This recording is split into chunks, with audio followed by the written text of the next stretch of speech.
கடலை எண்ணெய் 100 ml,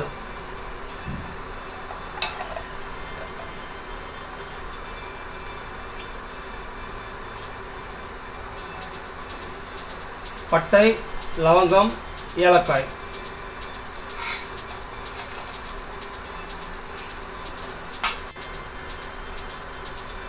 கறிவேப்பிலை, பச்சை மிளகாய் 3, வெங்காயம் 2 நன்றாக நறுக்கியது,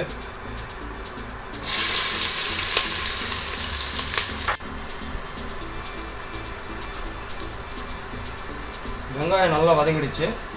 இப்போது தக்காளி 3 தக்காளி பொடியாக நறுக்கியது,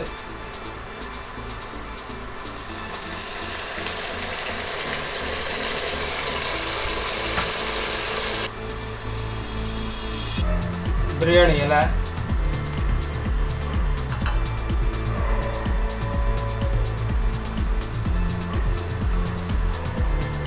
கொத்தமல்லி,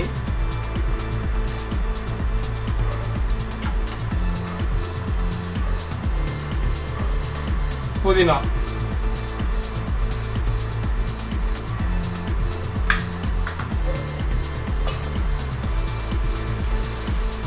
இஞ்சி பூண்டு விழுது 50 கிராம்,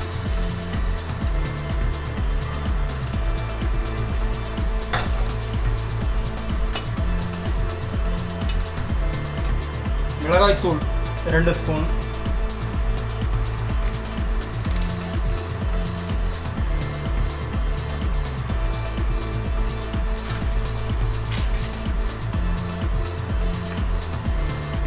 கரம் மசாலா 1 ஸ்பூன், மஞ்சள் தூள் அரை டீஸ்பூன்,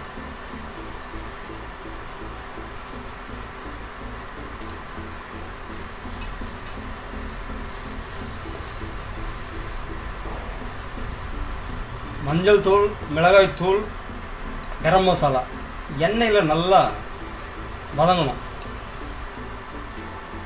பட்டாணி,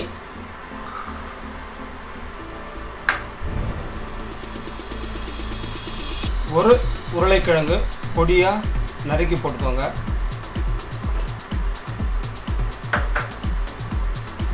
ஒரு சின்ன கேரட்டு இது நல்லா பொடியாக நறுக்கி போட்டுக்கோங்க,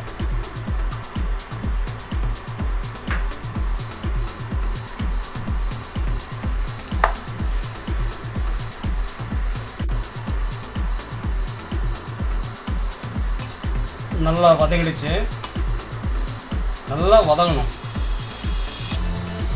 இப்போது 1 கிலோ அரிசிக்கு 1/2 லிட்டர் தண்ணீர் 1:2.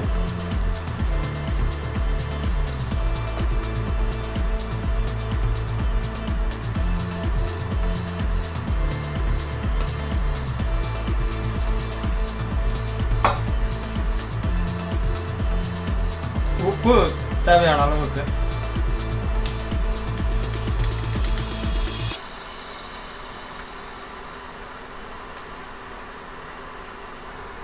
இந்த சோயாவை நல்லா ஒரு 10 நிமிஷம் தண்ணியில் ஊற வச்சுட்டு நல்லா பிழிஞ்சு எடுத்துடுங்க.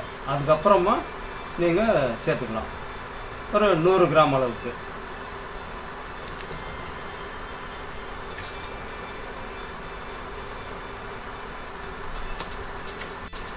நல்லா ஒரு 10 நிமிஷம் வேக விடுங்க. பாஸ்மதி அரிசி நல்லா வேக வச்சுருக்கோம் 90%. ஒரு 10 நிமிஷம் தண்ணியில் ஊற வச்சு வடித்து எடுத்து வச்சுருக்கோம். அதை இப்போ நம்ம சேர்த்துக்கலாம்.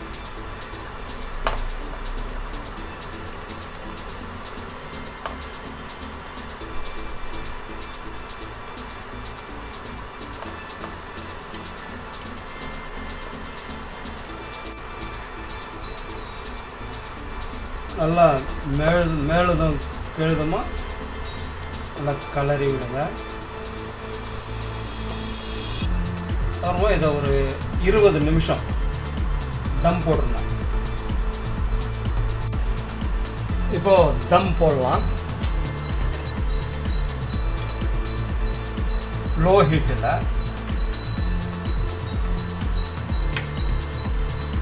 கொஞ்சம் தண்ணி ஊற்றிப்போம்.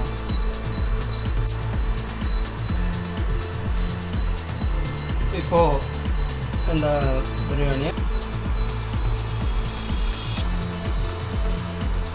கவர் பண்ணுறாங்க. வாழை இலை போட்டு மூடி வச்சா அதோடைய வாசனை அது பிரியாணிலே அப்படியே இருக்கும். இப்போ ஒரு 20 நிமிஷத்துக்கு லோ ஹீட்டில் தம்மில் விட்டுடலாம்.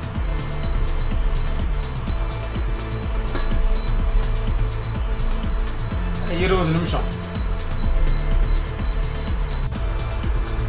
இப்போ 20 நிமிஷம் ஆயிடுச்சு.